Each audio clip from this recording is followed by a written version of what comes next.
හෙලකෝ hire එකක් start කරන්නේ සහ ස්ටොප් කරන්නේ කොහොමද?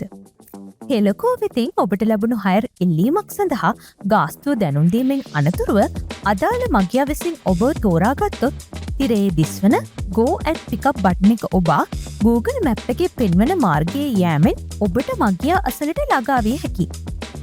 මගියා අසලට ඔබ ළඟා වූ පසු Google Map එකේ ඉහළින් දිස්වන Go අයිකන් එක ඔබා නැවත හෙලකෝ ඩ්‍රයිවර් ඇප් එකට පිවිස එහි දිස්වන මම ආවා බටන් එක ඔබා ඔබ ආ බව මගියාට දැනුම් දෙන්න.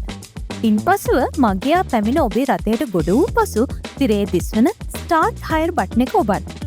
දැන් ඔබ හයර් එක ආරම්භ කර ඇති අතර මෙතැන් පටන් ගමන් ගන්නා සත්‍ය දුර සහ වේටින් කාලය අනුව ඔබේ අවසන් හයර් ගාස්තුව ගණනය වේ.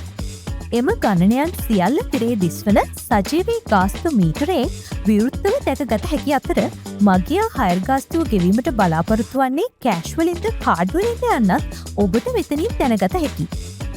ඔබ ස්ටාර්ට් හයර් බටන් එක එබූ විට Google Map එක ඕපන් වී ගමනාන්තය දක්වා යා යුතු ගමන් මාර්ගය දිස්වනු ඇති අතර එම ගමන් මාර්ගයේ ගොස් ගමනාන්තයට හෙවත් ඩ්‍රොප් පොයින්ට් එකට ඔබට ළඟා විය හැකියි.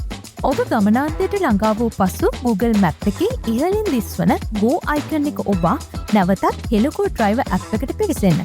දැන් එහි දිස්වන Stop Hire බටන් එක ඔබා හයර් එක end කරන්න.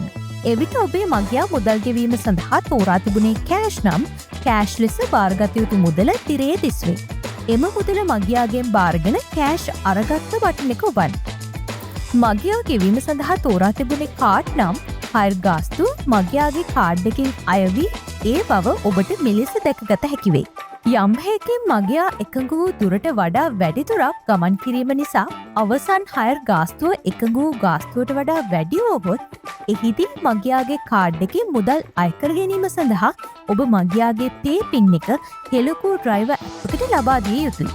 එම නිසා මගියා රථයෙන් බැස යාමට පෙර මගියාගේ පේ පින් එක අසා දැනගෙන එය මෙතනට ඇතුළත් කර මුදල් අය කර ගන්න.